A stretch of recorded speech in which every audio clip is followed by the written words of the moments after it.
हे वत्स, इन 10 अपराधों से बच गए तो नाम तुम्हें भगवत प्राप्ति करा देगा। अगर ये 10 अपराध हैं तो ये दारुण अपराध नाम का प्रकाश नहीं होने देते।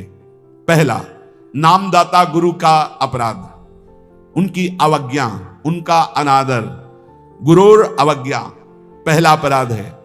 जो नामदाता गुरु की अवज्ञा करता है, चाहे जितना सर के बल खड़े होकर के साधन कर लो, वह मंत्र और नाम सिद्ध ही नहीं हो सकता, क्योंकि मंत्रदाता का अपराध करने वाले के हृदय में कहीं मंत्र प्रकाशित होता है। एक प्रसंग आता है ब्रज के भक्तों में, गुरु मंत्र लिया और गुरु सेवा में कुछ दिन रत रहे, तो कुछ ऐसा उनके अंदर भाव है कि एकांत में भजन करें। सब क्या है, सेवा वे सब भजन में। एक दिन उनके गुरुजी ने उनके पास सूचना भेजी कि आ जाओ, बहुत हो गया। सोचा, और गुरुजी कुछ दिन में पधार गए। सारा भजन साधन सब खत्म। अब उनके सारांश में बताया तो बहुत बड़ा उनका प्रसंग, बहुत व्याकुलता हुई उनकी। सब संतों से, बड़े बड़े संतों से पूछा, बिल्कुल ऐसी बहिर्मुखी स्थिति, कोई भजन नहीं, कोई। उनका गुरु अवज्ञा हो गई, गुरु अपराध हो। बोले अब कैसे? गुरु जी तो पधार गए। बोले बिना गुरु कृपा के अब कुछ नहीं होने वाला।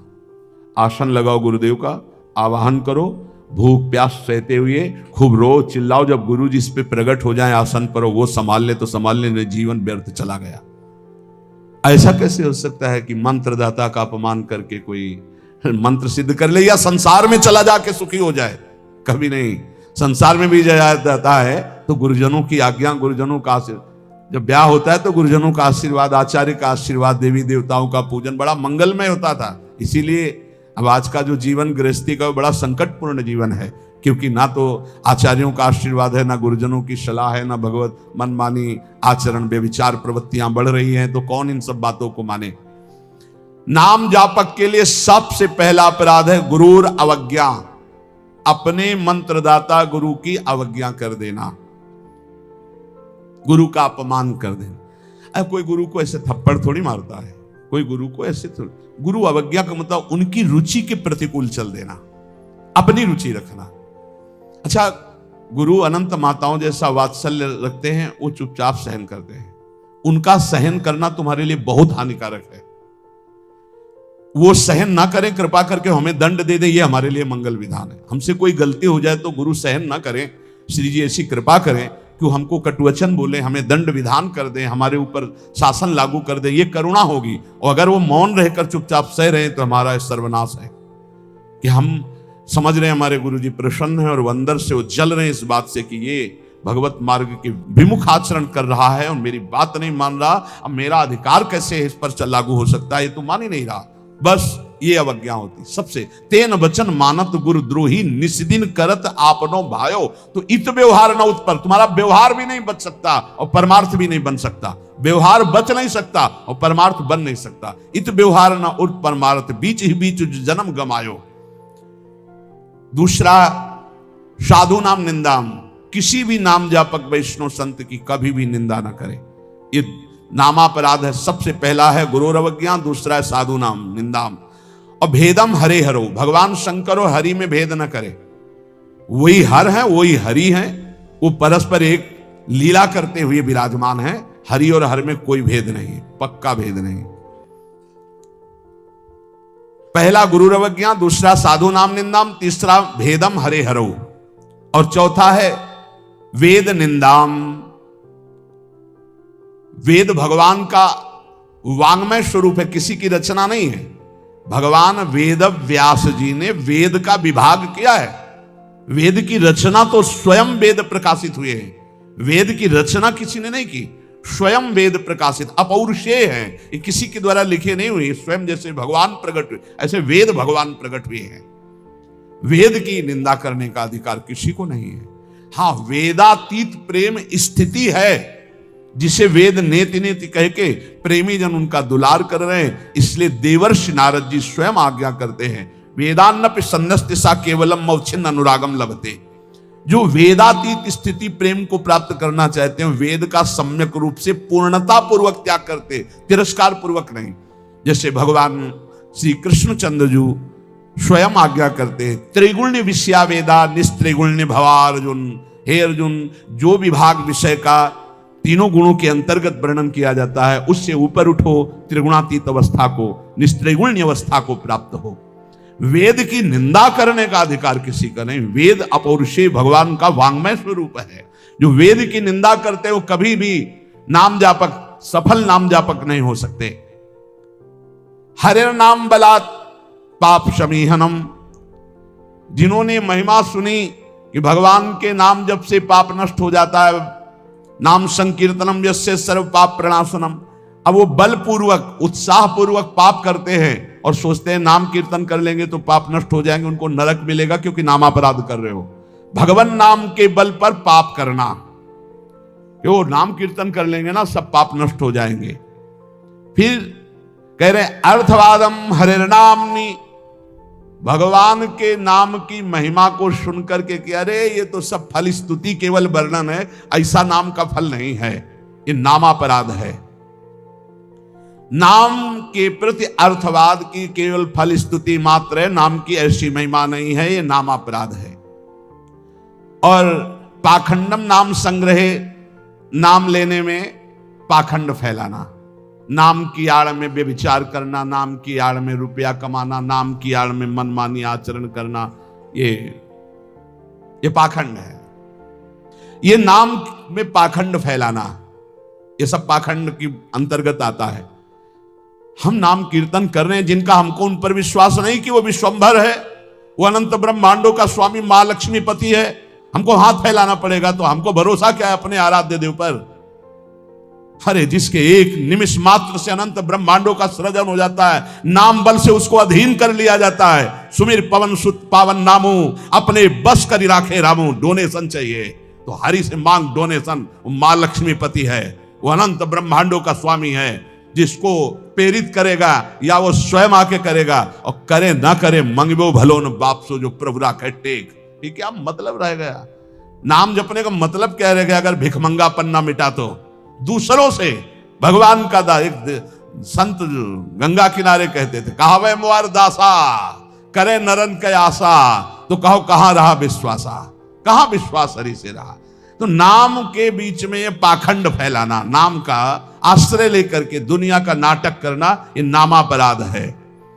आगे अलसे नास्तिके चैव, नास्तिक पुरुष को उपदेश नहीं देना चाहिए नाम का। जो आलसी है, अब जैसे ऐसे भी आते, हमारा भजन में तो मन नहीं लगता है, हमसे ये तो सब होता नहीं है, भजन में मन नहीं लगेगा, भागवती कार्य तुमसे नहीं होंगे, भोगों में बढ़िया मन लग रहा है, प्रपंच करने में मन लग रहा है, तो फिर नरक में भी मन लगे या ना लगे वहां जाना पड़ेगा आपको, दंड तुम्हें भोगना पड़ेगा। भजन में मन नहीं लगता, घंटों प्रपंच, चतुरासी जी के पाठ करने में दम नहीं है, फिर पाठ भजन करने में जबान दर्द करेगी, 2 घंटा प्रपंच बोलने में जबान दर्द नहीं करेगी। पता नहीं कौन सी ऐसा जादू माया ने कर दिया है कि लाख समझाओ समझ में नहीं आता। गुनगुनाना है तो प्रभु के गीत गुनगुनाओ, आपका जीवन पावन, आपसे जो मिल जाए उसका जीवन पावन। आपको नाम जप करो, खूब गृहस्थी के कार्य करो, कौन मना करता है?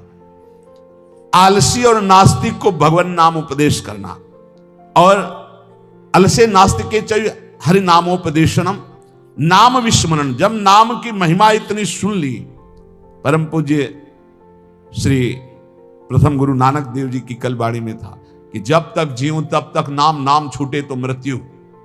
ये कल शाम के कई बार ये बात नानक साहब की, उसकी क्या बात, जब तक जीऊं तब तक नाम, नाम तब तक जीऊं, नाम छूटा मृत्यु। ऐसा नाम से प्रेम, भगवान नाम की महिमा सुनकर नाम न जपना, नाम को भूल जाना, और नामान्य अनादर मेवच, नाम का अनादर करना। जैसे चर्चा की कि अपनी दुकान खूब चले इसलिए नाम छाप दिया, रूप छाप दिया भागवतिक, या ऐसे आप कार्ड विवाह के छाप दिए जिनमें नाम है, रूप है, भगवत भाव, या आप अपनी गाड़ी पे नाम लिख दिए, पीछे लिखा है मोटरसाइकिल में श्री हरिवंश या राधा, और जूता सहित ऐसे टांग उठाकर उसमें बैठते हो, तुम्हारी दिमाग है, इसमें लिखा है देखो नाम में अनादर में वो चाहिए, नामापराध कर रहे हो। जो तुम्हारे हृदय में चलना चाहिए वो तुम्हारे वहां, ऐसे पानी डाला तुम्हारे जूते में बह के आ रहा है। वही नाम का जब हम अभिषेक करते हैं तो चरणामृत लेते हैं। नाम का अनादर करना है नामापराध। इसलिए बहुत सा यहां लिखे राधा राधा, राधे राधे कपड़े में, उसी बाथरूम में जहां लघु शंका करते हो उसी राधा नाम का कपड़ा धो रहे हो।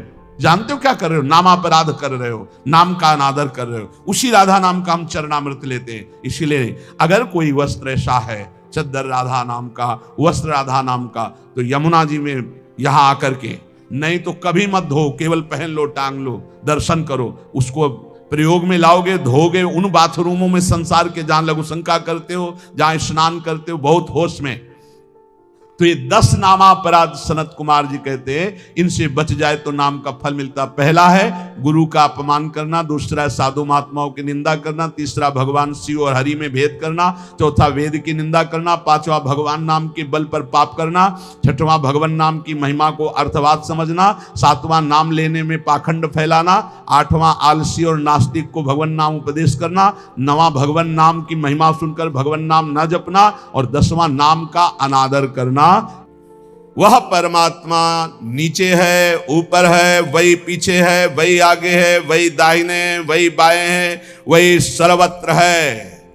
जो ऐसा जान जाता है, न पश्यो मृत्युम पश्यति न रोगम नोत दुखाता सर्वाः पश्यः पश्यति सर्वमाप्नोति सर्वस इति। जो ऐसा अनुभव कर लेता है, गीता जी, बहिरंतश्च भूतानाम चरम चरमेव च सूक्ष्मात् तद्विज्ञेयम् दूरस्थम चान्तिके च तत्। वो दूर है, वो बहुत नजदीक है, वो बाहर है, वो भीतर है, वो ऊपर है, वो नीचे है, वो समस्त भूतों में है। ऐसा जो अनुभव कर लेता है वो जीवन मुक्त महापुरुष होता है। तो या करें, न पश्यो मृत्युम पश्यति, मृत्यु की ताकत नहीं उसको देख ले जो ऐसा अनुभव कर लेता है। इतनी ऊंचाई पर होता है कि मृत्यु का प्रहार स्पर्श भी नहीं कर सकता। न रोगम, कोई रोग उसे दुख नहीं पहुंचा सकता। नोत दुखता, कोई भी भयानक विपत्ति दुख इसका स्पर्श नहीं कर सकती। समझो इस बात को। यदि भगवत प्राप्ति हो गई तो कोई भी दुख, कोई भी रोग, कोई भी शोक, कोई भी भयानक विपत्ति। सुना महामहिम पूज्य श्री अर्जुन देव जी का पावन बलिदान अपने धर्म के प्रति, कहा तेरा किया मीठा लागे। 5 दिन की जो यातना सुनी, थर्रा गया हृदय केवल सुन करके।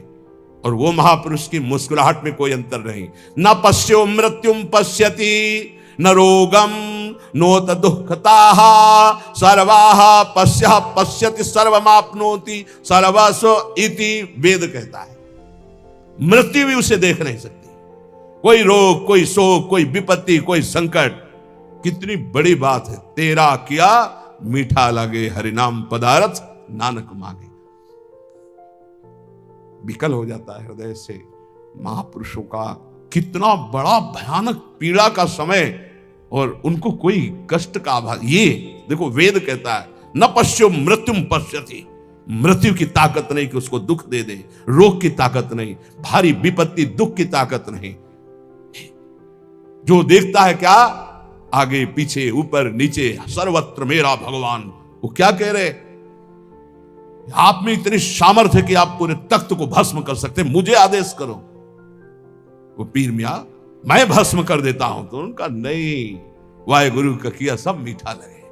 वाहेगुरु परमात्मा परमेश्वर, उनका किया सब मीठा लगे। वाहेगुरु का विधान बड़ा मधुर है, वो कह रहे थे। बड़ा सोचो, ये बौद्धिक स्तर कैसे समझ पाएगा उन महापुरुषों की स्थिति को। ये वेद बता रहा है। न पश्यो मृत्युम पश्यति न रोगम नोत दुखताः सर्वाः पश्यः पश्यति सर्वमाप्नोति सर्वस्य इति। बोले स्थिति कैसे प्राप्त होती? ये सनत कुमार जी के वचन है। बोले आहार शुद्धौ सत्वशुद्धि सत्वशुद्धौ ध्रुवा स्मृति स्मृति लंभे सर्वग्रंथि नाम विप्रमोक्षः। जिसका आहार शुद्ध है, चरित्र शुद्ध है, आचरण शुद्ध है, वही महापुरुष स्मृति को प्राप्त होता है। सत्व शुद्धि, आहार शुद्ध होने पर ही अंतःकरण शुद्ध होता, अंतःकरण शुद्ध होने पर आचरण पवित्र होते हैं।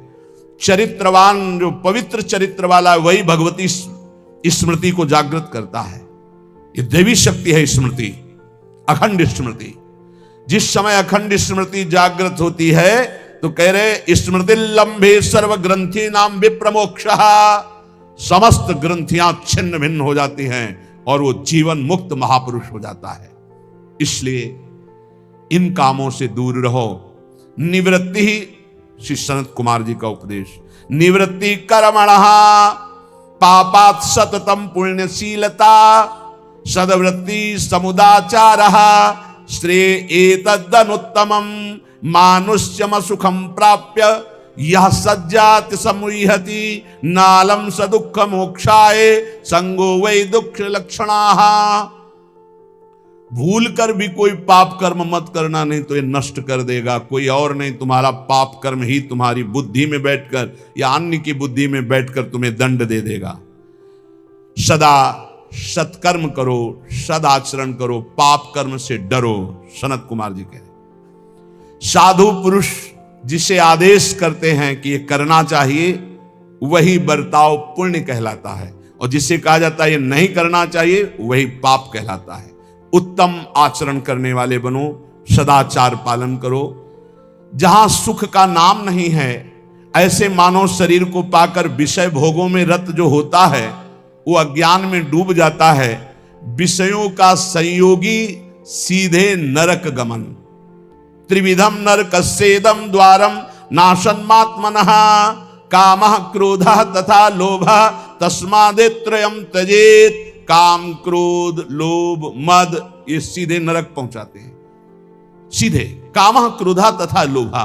गोस्वामी जी कह रहे काम क्रोध मद लोभ सब ये नाथ नरक के पंथ, यही रास्ते हैं, ये नरक पहुंचा देंगे। इसलिए इस मानव शरीर को पाकर विषय भोगों में जो आसक्त होकर अज्ञान मोह में डूब करके अपना समय नष्ट कर देता है, वो कभी दुख से छुटकारा नहीं पाता है।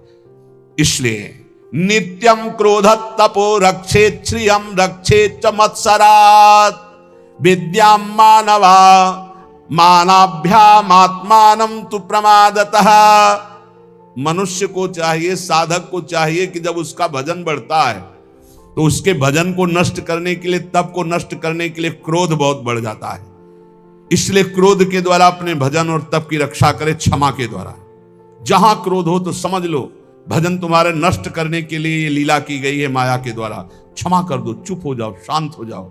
कल एक उपासक बहुत अच्छे सुलझे हुए, उनका जब कोई हमें ज्यादा सताता है तो हम ये कह देते हैं देख लेना श्री जी तुम्हें देख लेंगे, और फिर बोले जो उसकी दुर्दशा होती तो थोड़ा अच्छा लगता है कि हाँ भगवान हमारी सुनते हैं। हमका गलत भैया गलत, सब मिटिया मेट हो रहा है। ये जो साधन भजन करो सबका प्रयोग हो रहा है, तुम्हें आनंदित नहीं होना, तुम्हें रोना है कि ऐसा क्यों हो रहा है। तुम्हें प्रार्थना करनी कि हे प्रिया जो यदि मेरे मन में भी आ जाए तो इसको दंड मत देना, तब तुम्हारा भजन बचेगा। अगर ऐसे आनंदित होने लगे ना तो भजन भी नहीं होगा, आगे उल्टा आप पे आना शुरू हो जाएगा। तब सोचोगे कि भगवान तुम्हारी सुनते नहीं। नित्यम क्रोध तपो रक्षेत, अपनी रक्षा तपस्या और भजन की क्रोध से कर लो, नहीं ये नष्ट कर देगा क्रोध। ऐसा होता है जब गुस्सा आती तो बाहरी गुस्सा मगर रोक लेते तो अंदर से चलने लगता है कि ठीक है हम तो कुछ नहीं बोल रहे, पर हम जिनकी आराधना कर रहे हो तुम्हारे देख लेना पक्का हो जाएगी, पर तुम्हारा भजन चला जाएगा, ये बात पक्की। तो यहां कह रहे कि नित्यम क्रोध तपो रक्षित संयम। जहां कहीं भी साप दिया है किसी ऋषि ने तो उसी समय वहां लिखा मिलेगा कि वो तप के लिए, जैसे देवर्षि नारद जी ने जेवी नलकूबर मणिग्रह को श्राप दिया कि तुम वृक्ष योनि को, उसी समय फिर वो बद्रिकाश्रम के लिए लिखा कि तप के लिए चले गए, क्योंकि तप उधर लगा तो पूरा करो चल के उसे। भजन करना बहुत कठिन है, करके बचाना बहुत कठिन है, क्योंकि जहां आप भजन बढ़ाएंगे तो माया आपके भजन को छीनने के लिए प्रतिकूल व्यवहार करने वाला भेजेगी और आपको क्रोध दिलाएगी। यदि आप क्रोध नहीं दिलाए तो चतुर बचा ले गए भजन को, और अगर गुस्सा आ गई तो अहित तो उसका हो ही जाएगा, पक्का है। जो आपको क्रोध दिला रहा है, लेकिन आपका भी अहित हो जाएगा, क्योंकि आपका भजन क्षीण हो जाएगा। नित्यम क्रोध तपो रक्षेत, नित्य सावधान रहो, तुम्हारे सामने तुम्हारे भजन और तप को नष्ट करने के लिए भेजा जाएगा। नित्य सुरक्षित भजन को बढ़ाना है, गुस्सा दिलाने के लिए।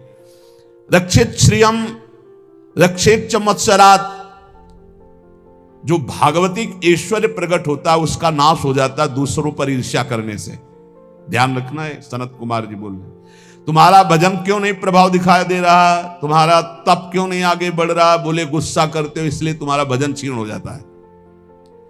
बोले तुम्हारी भागवतिक संपत्ति वैभव क्यों नहीं बढ़ रहा, आध्यात्मिक? बोले तुम किसी से डाह करते हो, ईर्ष्या करते हो, मत्सरता करते हो। तो रक्षित च मत्सरात रक्षित श्रियम, अपने भागवतिक ईश्वर की सुरक्षा के लिए किसी से ईर्ष्या मत करो, किसी से डाह मत करो।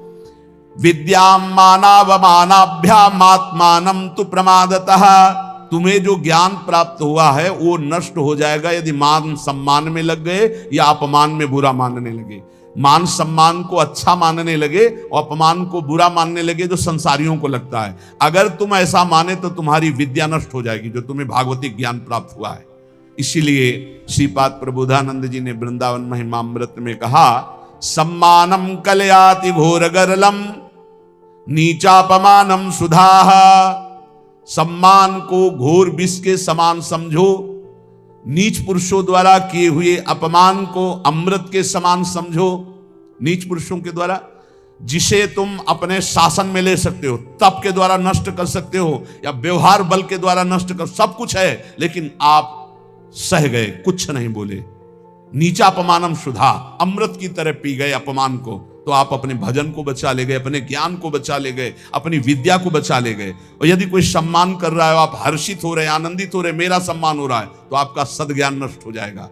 बोल रहे हैं श्री शरद कुमार जी, विद्याम मानावमानाभ्याम आत्मानं तु प्रमादतः, जो विद्या है, जो ज्ञान है आपका, वो इसीलिए प्रवीण नहीं हो पा रहा क्योंकि मान अपमान में आप उसको खो देते हैं। मान अपमान विद्या को नष्ट कर देता है, ईर्ष्या भागवतिक ईश्वर को नष्ट कर देती है, क्रोध भागवतिक भजन और तप को छीन कर देता है। अब अपनी आत्मा के बंधन को बचाइए प्रमाद से। कह रहे मात्मानं तु प्रमादतः, प्रमाद जो आपकी दिनचर्या है, जो आपका भागवतिक नियम है, जो भजन नियम है, इनमें प्रमाद बहुत बड़ा विघ्न पैदा। अरे कर लेंगे ना, 11 माला ही तो बोला है, 2-3 दिन अगर नहीं करेंगे तो आगे चलकर जोड़ के कर लेंगे। नहीं नहीं नहीं, नियम नियम होता है। अगर नियमावली का प्रमाद के द्वारा तिरस्कार करोगे तो आप अपने आत्मा को इस संसार बंधन से मुक्त नहीं कर पाओगे। इसलिए कह रहे हैं मात्मानं तु प्रमादतः, प्रमाद से अपने आप की रक्षा कर लो। ये प्रमाद ना करने योग्य कार्य को करना और करने योग्य कार्य को टाल देना, ये प्रमाद कहलाता। अप्रमादी भगवत प्राप्ति करने की योग्यता रखता है। क्या? ना करने योग्य कार्य को टाल देता है और करने योग्य कार्य को जो काल करे सो आज कर, जो आज करे सो अब, और जो बुरा कार्य का संयोग बनता है उसे कल के लिए टाल देता है, कल से परसों के लिए टाल देता है। वो उसको टालता रहता है, बुरे भाव को, और अच्छे भाव को तत्काल करता है, उसे अप्रमादी कहते हैं। जो प्रमादी होता है वो अच्छे भाव को कल के लिए टाल देता है, बुरे भाव को तत्काल कर लेता है। तो इससे आत्मबंधन उसका दृढ़ हो जाता है। आनशंस्यम परो धर्मः क्षमा च परमं बलम, आत्मज्ञानम परम ज्ञानम सत्यम ही परमं हितम। सबसे बड़ा विश्व में बलशाली कौन है? जो क्षमावान है। जो आपके प्रति अपराध करे आप क्षमा कर दो तो आप बहुत बलशाली हो, आपके ऊपर भगवान की विशेष कृपा होगी। और ज्ञान कौन श्रेष्ठ है? जो आत्मज्ञान, सर्वत्र मेरे प्रभु विराजमान है, ये भक्त का ज्ञान होता है। सर्वान वस्तुतया निरीक्ष, और ज्ञानी आत्मस्वरूप अपने में सबको देखता है। और सबसे बड़ा मित्र कौन है? सत्य। सत्य ये सबसे बड़ा मित्र, जो सत्य को स्वीकार करता है। मानो बहुत प्रिय मित्र हमारे साथ है, वो सत्य तुम्हारी रक्षा कर लेगा, सत्य तुम्हें समस्त विपत्तियों से बचा लेगा। संचिन्वन्ने कमे वैनम कामानाम वितृप्तकम व्याघ्यापसुमिवासाद्य मृत्युरादाय गच्छति तथाप्युपायं संपश्येत् दुःखास्यास्य विमोक्षणे। अय उपासक तू ऐसा समझ, सनत कुमार जी कह रहे हैं, जैसे नवीन नवीन घास को देख करके हिरन और हिरनी खूब चरते हैं और विलासिता में मगन हैं, उनको पता नहीं कि व्याघ्र उन पर निशाना लगा चुका है, सिंह उन पर दृष्टि रखे है और अचानक आकर उनको दबोच लेता है। वो अतृप्त रहते हैं, हरी हरी घास चलते हुए हिरनी के साथ भोग विलासिता में अतृप्त ही मृत्यु रूपी दंड उन्हें प्राप्त हो जाता है, सिंह उन्हें फाड़ देता है। ऐसे ही तू जो भोग विलासिता में नए नए भोगों की चाट में मगन है, काल रूपी सिंह तेरे पर निशाना लगाए और तुझ अतृप्त को मृत्यु दंड देकर हटा देगा, इन सब से हटा देगा। इसलिए सावधान।